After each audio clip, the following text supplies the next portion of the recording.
बोलिए श्री सदगुरुदेव की जय। बंदी छोर सदगुरु श्री कबीर साहब जी, विश्व वंदनीय संत सम्राट, सबके हितकारी,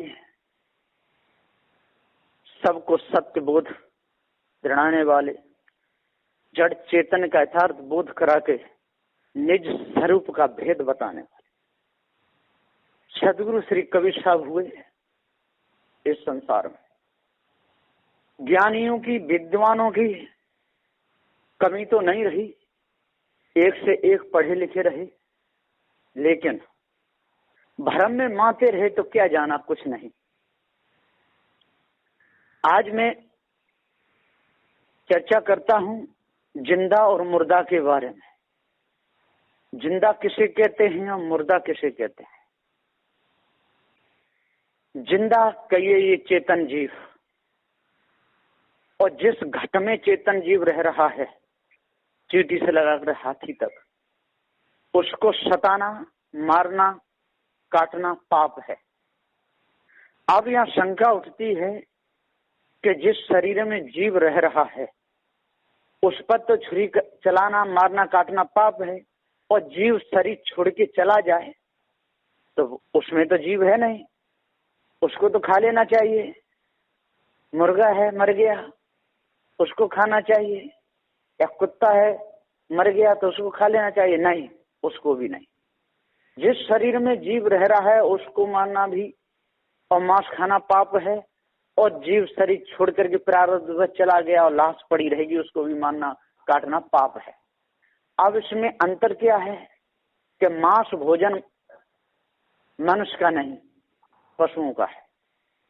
यदि मांस खाने की आदत यदि मनुष्य बनाएगा तो पशु पक्षी इनमें भी मांसाहारी जीव है, उसमें खाने में भी मांसाहारी, उनमें जाना पड़ेगा, बचेगा नहीं किसी प्रकार से। वो कितना बड़ा पंडित हो और कितने भी श्लोक बोलता हो, कितने भी तंत्र मंत्रों का जाप करता हो, कितना भी बड़ा हो, सारे संसार के लोग उसकी आकर के पूजा करते हो, नारियल चढ़ाते हो, भेंट चढ़ाते हो, लेकिन वो बचेगा नहीं। पशु पक्षी उस खानी में उसको जाना पड़ेगा, चाहे जिंदा का खावे चाहे मुर्दे का।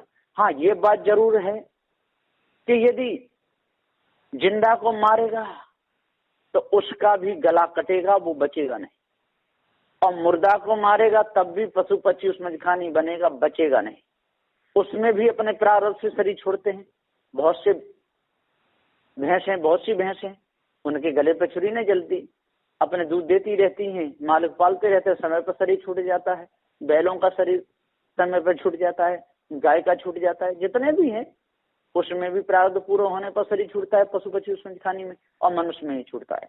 यदि मनुष्य होकर के और ये सोच ले कि जिंदा को मारना पाप है, हिरन है उसको जिंदा, पर मरा हुआ मिल जाए उसमें क्या पाप है? नहीं, उसमें पाप यही है कि पशु पक्षी उसमें खाने में जाना पड़ेगा, वो बचेगा नहीं और उसको दुख भोगना पड़ेगा।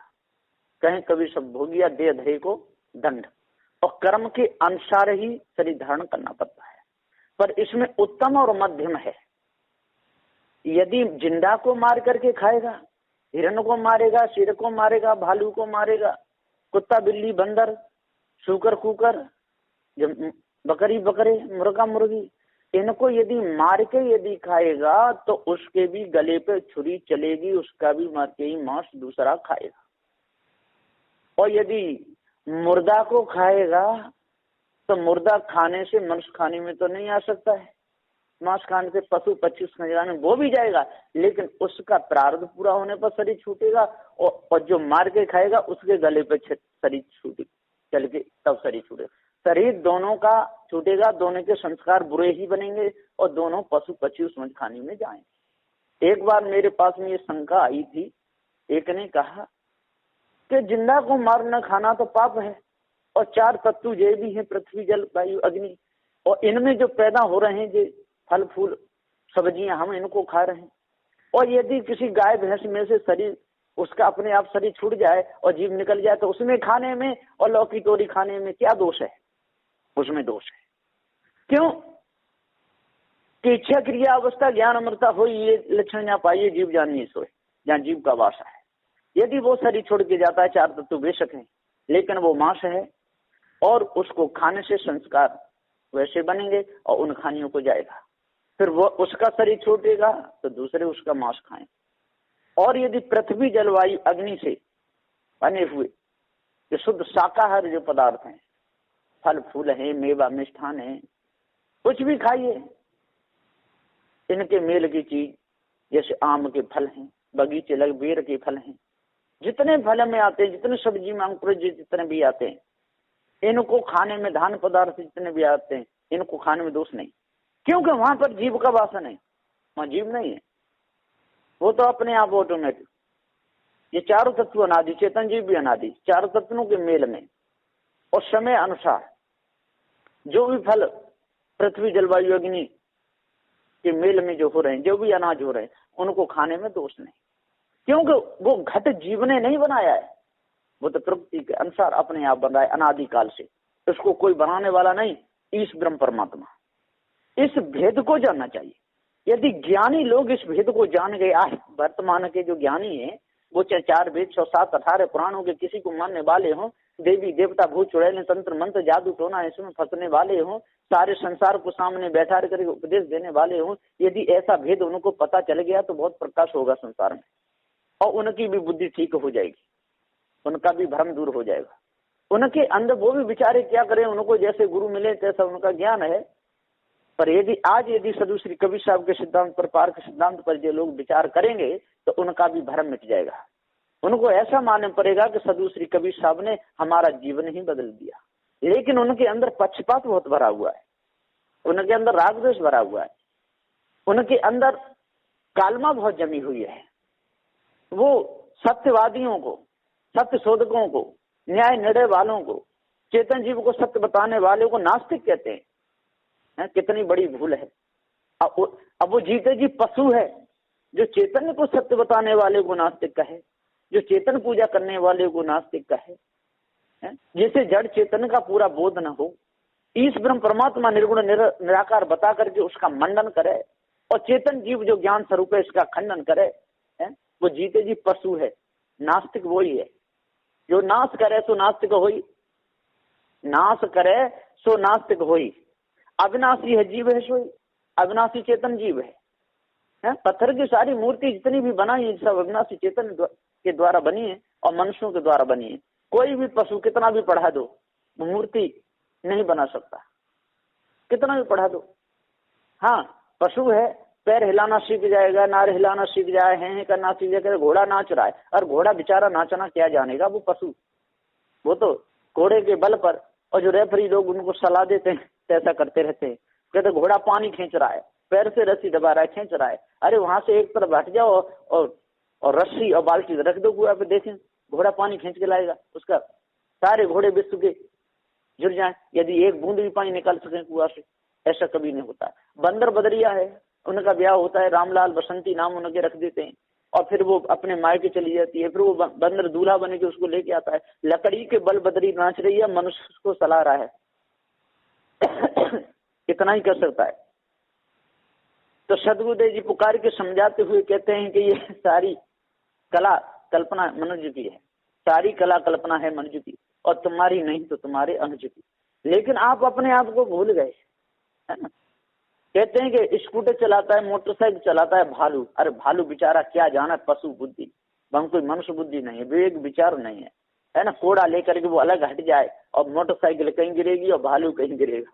हाथी जा रहा है मंदिर में पूजा करने, सर्कस में दिखाते हैं, है ना, उस घंटा हिला दिया, ऊपर लोटा लेकर के बढ़ाया, अब जैसा उसको सलाह देते हैं बता उतना ही रहता है, उससे आगे वो चल नहीं सकता। उसको तो कहता है पशु बुद्धि। और इतना ही यदि मनुष्य रहा, चेतन पूजा को नहीं जाना और पत्थरों को पूजता रहा, देवी देवताओं को मनाता रहा, निर्गुण निराकार कहते इस ब्रह्म परमात्मा को मानता रहा, तो उस पशु में, उस मनुष्य में कोई दोष नहीं है। ये बात लोगों को खटकती तो होगी, अंदर एकदम चोट लगती है, ऐसा मालूम पड़ता है मानो भाला घूंस दिया। पर जरा भी यदि विचार करेंगे लोग तो भलाई नहीं का होगा।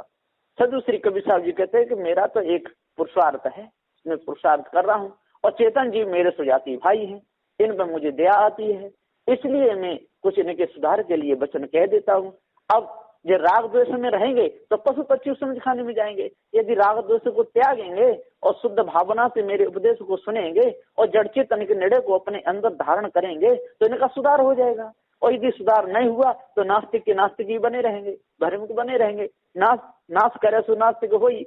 जड़ मूर्ति को जो पुजवाते हैं, उन पर खाने पीने के पदार्थ चढ़वाते हैं, अगरबत्तियां जलाते हैं और दंडवत प्रणाम उनके आगे करते रहते हैं और माता पिता को सिर झुकाने में शर्म लगती है, ऐसा मालूम पता कहीं नाक नहीं कट जाए। एकांत में अलग में चूलेंगे, सभा के सामने सिर भी नहीं झुकाएंगे। सारा पाप तो सिर में भरा हुआ है और पत्थर बेचारा जानता नहीं है कि ये कौन है, वहां तो सिर झुका लेते हैं आराम से, खूब घूम घूम करके प्रकम्मा दे करके, लेट लेट करके उनके चरणों में सिर झुकाते हैं। और माता पिता के चरणों में एक बार सिर झुकाने में भी उनकी बिल्कुल जो समझते हैं कि कहीं हमारी बेइज्जती नहीं हो जाए। अब बताओ, जो पशु बुद्धि नहीं तो क्या है, जो नास्तिक नहीं है तो क्या है।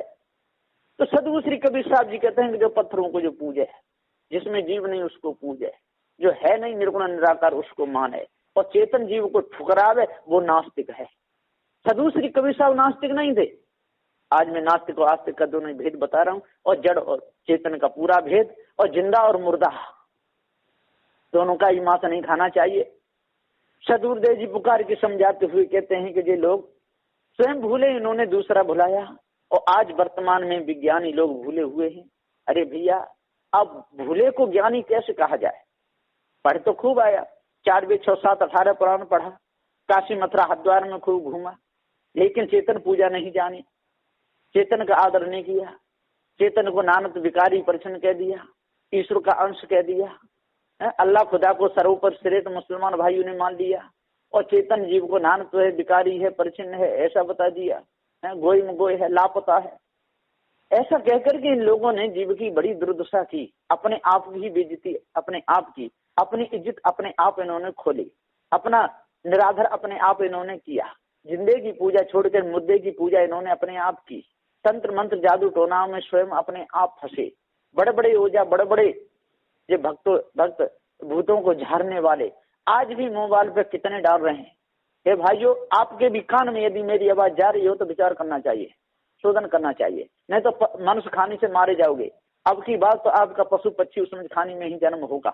इसलिए चेतन पूजा को जानो, और भ्रम काटना है तो सत्य निर्णय से काटो, जड़ चेतन का भेद समझो, चारों मुख वाणी को सदगुरु श्री कबीर साहब की वाणी के द्वारा समझो, सद ग्रंथ बीज को मन लगा करके गुरुमुख से पढ़ो, तब आपके अंदर की कालमा दूर होगी।